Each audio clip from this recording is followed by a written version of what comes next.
So I think the first 3 points there are essentially a continuation of the existing policy. And there's a question as to whether or not they're going to put in more to make them achievable, particularly if we think there's going to be reduced US support. The last one is interesting because it's the biggest gamble, and it's the one that comes with the greatest risk of a split within Europe.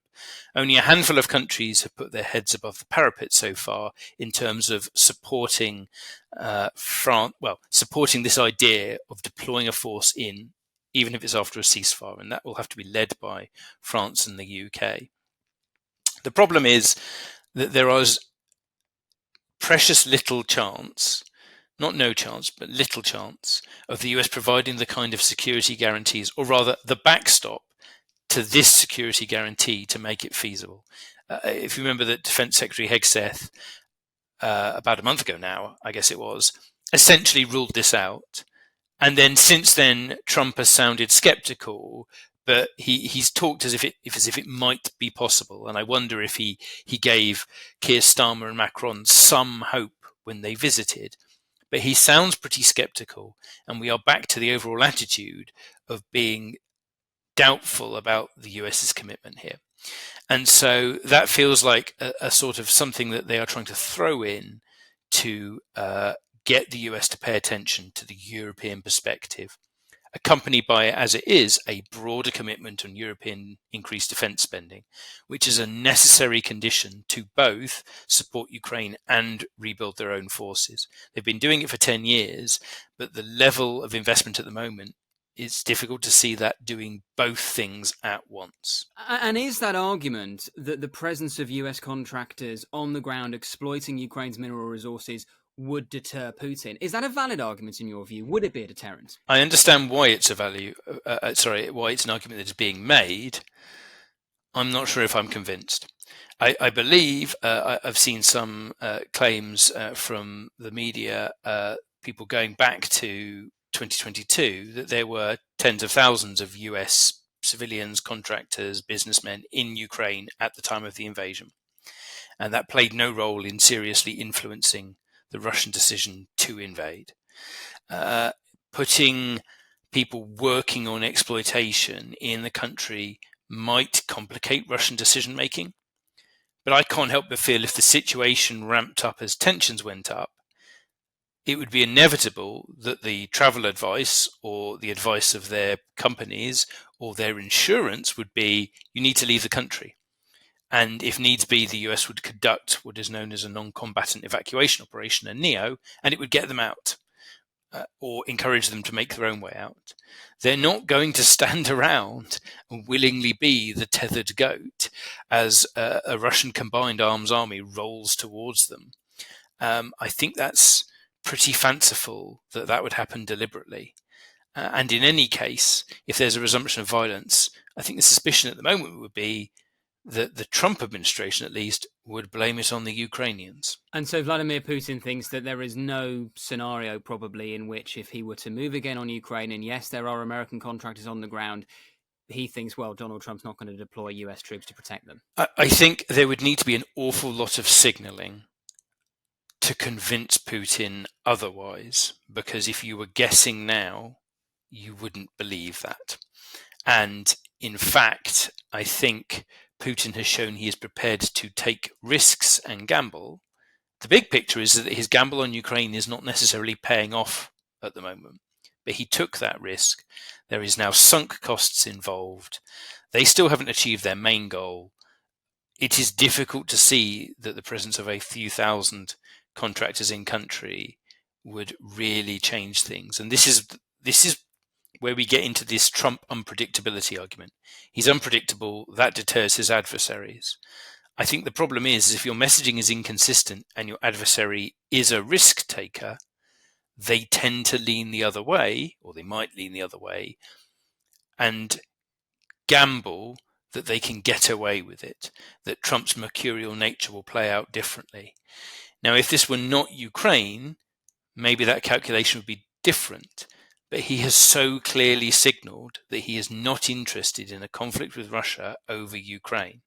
So what is it that the US would do to change that perception in advance of any future Russian invasion. I was watching an archive interview with the late John McCain over the weekend from about 10 years ago, and he made the point nothing provokes Vladimir Putin like weakness. Now, if you're Donald Trump, you think you are being the strong man here. You think you are saying hard truths that need to be heard in Kyiv, and you think you're being tough by trying to force through a deal. But in actual fact, is he projecting American weakness, and will that provoke Vladimir Putin? I think they would reject the idea of American weakness. I think they are giving the Russians an opportunity, and they are insufficiently constraining them.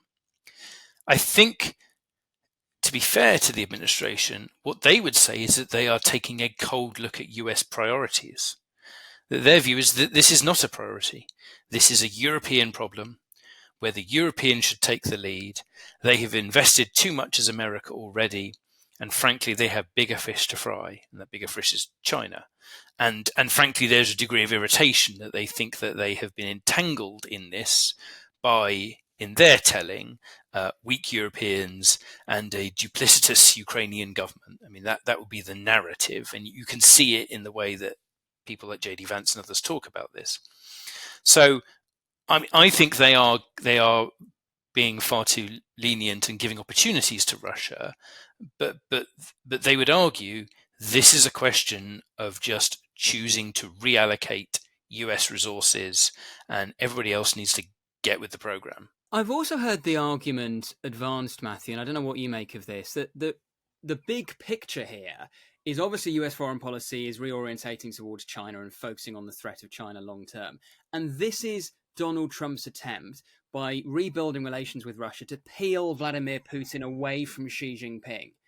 Is that how you see it? Well, I think that's what they have said in the past week is their attempt. If I'm honest, I think that is fanciful.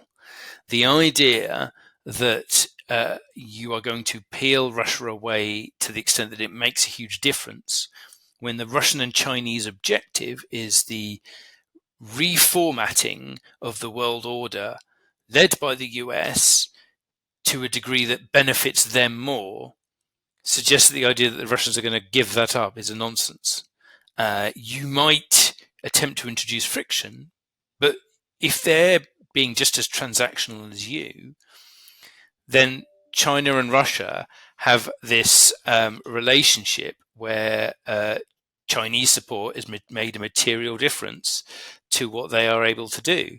And the only way to counter that is if you're prepared to somehow engage at a higher level of economic interaction. If we're living in a world where the US economically is essentially boosting Russia in order to outcompete China, I think we're in a deeply disturbing place. So I just don't find that argument, as explained, particularly convincing, to the extent that I have to wonder whether they really, really mean that. But they have said it. It's just not very credible. I wanted to get your reaction, Matthew, to the 4-point plan that was agreed by the world leaders in London yesterday. Number 1, keep military aid flowing into Ukraine and keep increasing the economic pressure on Russia. Number 2, that Ukraine must be present at any peace talks and that any lasting peace must ensure the country's sovereignty and security. 3, in the event of any peace deal, Ukraine's defensive capabilities must be boosted to deter any future invasion. And number 4, to develop a coalition of the willing to defend a deal in Ukraine and to guarantee peace afterwards. Are those 4 points achievable? So I think the first 3 points there are essentially a continuation of the existing policy. And there's a question as to whether or not they're going to put in more to make them achievable, particularly if we think there's going to be reduced US support. The last one is interesting because it's the biggest gamble, and it's the one that comes with the greatest risk of a split within Europe. Only a handful of countries have put their heads above the parapet so far in terms of supporting supporting this idea of deploying a force in, even if it's after a ceasefire, and that will have to be led by France and the UK.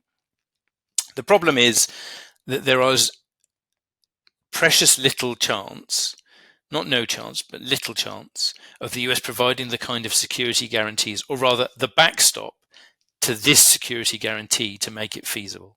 If you remember that Defense Secretary Hegseth, about a month ago now, I guess it was, essentially ruled this out.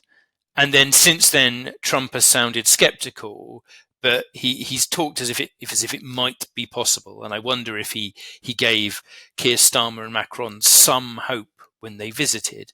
But he sounds pretty skeptical, and we are back to the overall attitude of being doubtful about the US's commitment here.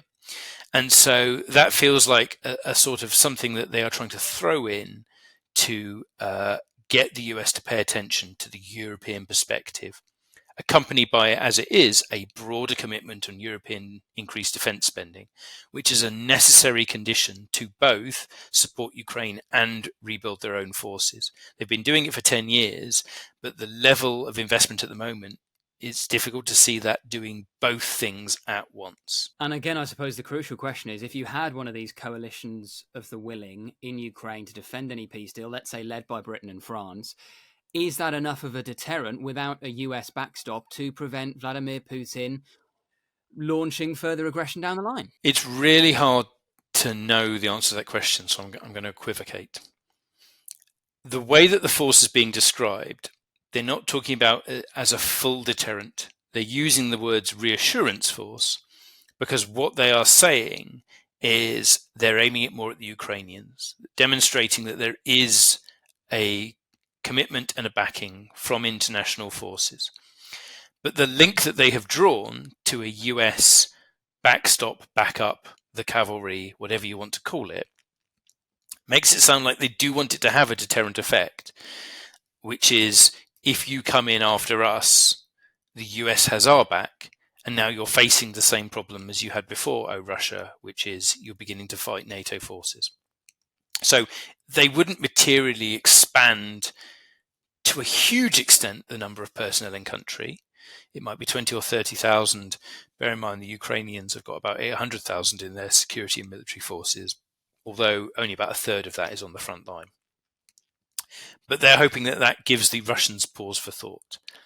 I'm just not sure if it works that way, because once again, they've so closely linked it to the US, and the US has so obviously been skeptical that, again, Putin might be tempted. I wonder if I can do damage to European NATO and not suffer the consequences.